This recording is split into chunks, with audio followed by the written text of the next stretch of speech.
I have some judgment sometimes on when I give a compliment to someone else and they just are like, I know, thanks. Or like I think myself taking a compliment as being a little bit almost conceited, which I know isn't true. Right. And my friend he says, stop asking people how they're doing. You don't have enough room or space to hold for that. You know? Sun is coming up, are you ready to go? We can take a ride, we can take it slow. Yeah. Welcome back to the show, Chelsea. You're here. We're in sweaters together. It's 78 degrees outside. Twinning, winning, and also sweating. I think that's our new show, twinning, winning, and sweating. It's really important for me to hear from my guests. Who are you? What brings you joy in life? How do you want to be known? All of the things. My name is Chelsea. I go by Chelsea London Lloyd, aka Chelsea Who Else online. I've been an actress and a comedian for a long time, and I host the podcast Dying of Laughter. So when I'm not doing comedy, I'm helping people on their grief journey. I volunteer as a grief counselor, and those are the main bullet points to who I am. I'm very self-deprecating. I reflect the majority of compliments, and I do take them to heart, but I just think when you grow up in comedy, you like learn to like reflect or have that self-deprecating thing. And I'm sure you know people that do that, or maybe someone listening can relate. So I would like to work on that. It's just so hard when someone's like, you are so X, Y, Z, and to just say thank you and move on is pretty badass. But it's also funnier if you're like, oh, haha, not really. And then you get on these fun tangents. So, you know? Yes, when people are paying you to laugh, make them laugh, but maybe in real life. Let's talk about this. Because I think that this is something, what is it about receiving a compliment that makes you uncomfortable? Love that. I feel like I have some judgment sometimes on when I give a compliment to someone else and they just are like, I know, thanks. Or like I think myself taking a compliment as being a little bit almost conceited, which I know isn't true, but I really, being in like artist spaces, which I know you can relate in like online spaces and coach spaces, like when people are too self-assured or like too not humble, that can rub me the wrong way, when really like maybe they're just confident, maybe they're just like, yeah, I worked hard, like thank you. So it's a fine line. So I never want to be the person that's to that, so I'd rather just deflect it, if that makes sense. Because I think that there are so many people listening who are probably like, I have a really hard time taking compliments too, because I think that when I take a compliment, people are going to think that I'm conceited. I got a reason, because I look too good to be wearing this. You know that song? Yeah, but it was better when you sang it. Please do it again. Thank you. I received that compliment. Yeah. I've been trying out this thing where I say, instead of like, thank you, I know, like I receive. Love. Like this whole thing when people like say they offer to pay for my meal. I'm not going to fight that. Thank you, I receive. It kind of like shocks people. I'm like, I'm not going to fight you if you want to pay. I think that's a good quality. I think a lot of people are afraid to accept. Sometimes it feels so uncomfortable for me that I'll be like, but let me get the tip after like I say I receive, and then it's like cricket silence. And I feel like oh shit, they didn't really want to pay, but they just said that because that's a social norm that we've been conditioned to do. Right. I think it would be cool. What comes up for me is if we all said more of what we actually meant. So if you authentically are really excited about paying, like you want to give that to someone for whatever reason, you can afford to, you had a good pay week, or you just want to for whatever reason, doesn't even need a reason. But if you say that, I hope that we can receive that because that's what that person meant. And if you actually are like, wow, I'm really struggling financially, or I don't feel comfortable paying, or I don't want to pay, there's a lot of those people who probably still say, oh, I got it. And they don't mean that. So what if we just said more of what we actually meant? Maybe it'd be easier to receive on the other end. I really like what you're saying. What if people said more of what they want? Why do you think people don't? It's vulnerable. It's like, and I think it's not only vulnerable, it's also admitting that you are dissatisfied with your current state. And I think that is uncomfortable for people. I think there's a world where you can be comfortable and excited about what you have going on right now, and you are hopeful and looking forward to expansion and more. And yet maybe not everyone feels like they can take up that much space, that they can say, you know, oh, I do want to grow my business or my experience, or I'm really hopeful to fall in love this year. Like it's just kind of easier to say, like, I'm good, it's all good, you know? Just brushing it under the rug. I think it's just easier to say you're doing well. I actually, something I've been doing the last couple of years, better or worse, when people ask me how I'm doing, I actually don't default to great all the time, because I mean, people are hoping that you say great. Like it's almost just a casualty. It's not like a real question, but I'm not afraid to be like, how are you doing? You know, today is not the best because X, Y, and Z. And then I will circle back and also say something positive. Like I'm not trying to be a negative Nancy, but I won't just default to, oh, I'm great if I'm not. Because why do we do that? Right. And my friend Saw, he says, stop asking people how they're doing. You don't have enough room or space to hold for that. You know?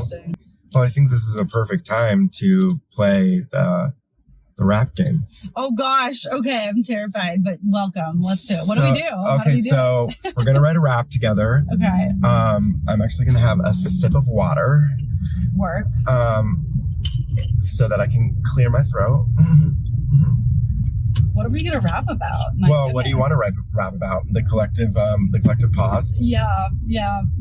This could go horribly. This could go great. I think we should just jump in, or else I'll think about it too much. Okay, perfect. I'll let you start. Okay. I'm sitting in the car with Paul Fishman, and we're hitting the road. We're doing our thing, talk about self-love and our birthdays we not owed. We're supporting bitches. We don't have itches. We don't know why this rap is in existence, but we are here. We're trying to get clear. We're opening our minds because we don't got no time. Yo, the collective pause was really, really hard, but I don't have to say that to you because you know it. And then we grew and we grow when we throw it out the window and knowing what to do. I don't have a clue of why this is existing. Existing. Oh, let me do it. Let me do a chorus now. Okay. Ooh, the collective pause. It was really, really hard, but we made it through, and it looks good on you. Yes. Ooh, pain is hard. Ooh, the struggle was real. So real. But now we know what it's like to feel human. Yes, human, ending on a human note. That was so bizarre and amazing. Wait, do we keep going? I think it's good. Okay. I think we're good. What are you looking forward to in 2021? Loving that. On a positive note, I'm looking forward to keep sharing people's grief stories. So every week I interview a comedian or wellness expert about their journey, specifically losing a parent or sibling. So just taking that on its journey has been exciting. I just joined a podcast network, so we'll see how that goes. Congrats. Thank you so much. It's the Authentic Network. It's a lot of comedians, so we will see. And I'm looking forward to continuing that. And I'm making a sketch every week online, so that's fun. And then we'll see what happens. I would be so grateful to be on television again. We'll see what's in store. And on the volunteer front, continuing to hold virtual grief spaces for people in their 20s and 30s, losing parents and siblings. It's challenging to hold the space and yet extremely rewarding. So I look forward to continuing that. Okay. We're gonna play Fuck, Marry, Kill because self-love is uncensored. Okay, so Chelsea, fuck, marry, kill. Okay. Podcasting. Okay. Stand up. Okay. Being on TV. Oh my God, you just cut my soul so deeply. You're welcome. I didn't say it was going to be easy. You? I would fuck TV because that shit feels so good. Like, that shit is just like, what's up? That's my drug right there. Like, let's fuck. Like, we good. Like, we're having a good time. Like, I don't even need to go to dinner. Like, just fucking tell me what time and where to be. It can be 2 a.m. I will fucking roll up to that set / you're fucking to fuck. So definitely fuck TV. I would marry podcasting because podcasting is my girl. Like, I love her so much. She's so consistent. We do her every single week. Like, she's reliable. I feel like she adds value. She supports me. Like, we can be a little more of our real, authentic self, and that's what you would want in your partner. So thank you, podcasting, for being the cutest partner. Stand up, girl. Love you so much. I am going to kill you, A, because process of elimination, B, because you take up the most time and you can pay the least and you are the most vulnerable and the most terrifying. So we're already like getting like killed emotionally as it is, and you're like so fun and you're so great, but like you do not pay. Like, you fucking make me travel sometimes, and like, what are you doing, girl? Like, so you go to the ground, and I say that with so much love. I will dig you back up. I will scoop you back, and I will probably fuck your ghost. So, Chelsea, this has been a joy, a pleasure, and everything in between. If people are listening and they're just like, I'm obsessed with this girl, where can they find you? How can they connect? Thank you. I cannot receive. That's just so nice. That's just so nice. They can connect with me online at Chelsea Who Else. So that's like Chelsea. Who would it be? Chelsea Who Else? It would be you. It would be me. There's emojis. You'll see it. BuzzFeed stuff. My name is Chelsea London Lloyd. So you could Google that. And my podcast, Dying of Laughter, is available wherever you get your pods. If you're having a grief moment, if you just like hearing from comedians and their sad times in a happy way, that is available every week. I was on the show.